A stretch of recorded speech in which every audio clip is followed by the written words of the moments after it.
أهلا بضيوف قد جاءوا اجزيهم الجنة يا باري. أهلا بضيوف قد جاءوا فبدوا كالنهر المنساب. السلام عليكم ورحمة الله تعالى وبركاته. أصحابتي qaaliga waa idin salaamay. magacayga waa raxma, halka aad naga daawanaysaan waa Malaag Channel.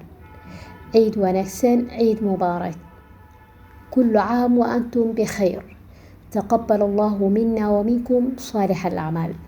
الله ayaa mahad iska leh inoogu dhameeyay bishii barakeysneed ee Ramadaan si qurux badan. maantana waxay ka mid tahay maalmaha aan u dabaaldegayno farxadda ciida. waa maalintii ugu dambeysay maalmaha ciida. waan ka xumahay inaan idinkala soo daaho kilibkan. mar hore ayay ahayd inaan idinla wadaago. sida arkaysaan maanta waxaan joognaa goobaha loo soo dalxiis tago. meesha ugu quruxda badan ayaan isleeyahay, uguna habboon in la geeyo caruurta. waa muhiim maalmahan oo kale ilmaha in laga farxiyo, isla markaasna la geeyo meelaha caruurta ay ku ciyaaraan, sida goobtan aynu joogno maanta. walaalahayga qaaliga ah, soo dhawaada. haddii ay tahay janalkeena markii kugu horeysay aad arkaysid, fadlan subscribe inoo saar oo like inayna siisid nagu dhiirigeli si aan kugu soo gudbino muuqaalo qurux badan sidaan oo kale ah. insha Allah mar walba waxaa naga filanaysaan ama aad naga rajaysaan inaan idinla wadaagno waxyaabo caqligiina dhisayo iyo muuqaalada qaar inaan idinkaga dhigno tarafiih, si aanan waqti badan idinkaga luminin, aanan kugu daarin wax aanan faa'iido u lahayn noloshiina iyo mustaqbalkiina tambo, ama waqtigiina dayacayo. waa mahadsantihiin, daawasho wacan.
agabkan aad arkaysaan wuxuu ka mid yahay agabyada ay caruurta ku ciyaaraan. waa agab u samaysan sida boqortooyo oo kale. dhulkan waa ujeedaan, waa dhul waasac ah, waxaa loogu talagalay inuu ku socdo min cirif ilaa cirif. sidoo kale halkan waxaa ku soconaya tareen isagana loogu talagalay ilmaha inay ku ciyaaraan. aad hore u arki jirteen boqorada Ingiriiska, maanta waa boqorada Soomaaliya.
asxaabteyda qaaliga ah weli ma aragteen naag weyn oo wiifo saaran waa iska sidaan cayaartii caruurnimadaada markay ku dhaafto intaas waa iska kaftaan asxaabteyda qaaliga ah caruurta markay yaryihiin ciyaarta waxay uga dhigan tahay wax aada u weyn waana wasiilo hooyada iyo aabaha macalinka ay ku ciqaabi karaan caruurta islamarkaasna ay ku abaalmarin karaan hooyada Soomaaliyeed ama macallimiinteena waalidiinta Soomaaliyeed guud ahaan macalinka naftirkiisa waa waalid caruurta waxaan ula dhaqanaa si cunfi ah oo adeeg ku jiro qaylo iyo canaan mar waliba taasna ma ahan wasiilo wanaagsan oo wax lagu tarbiyan karo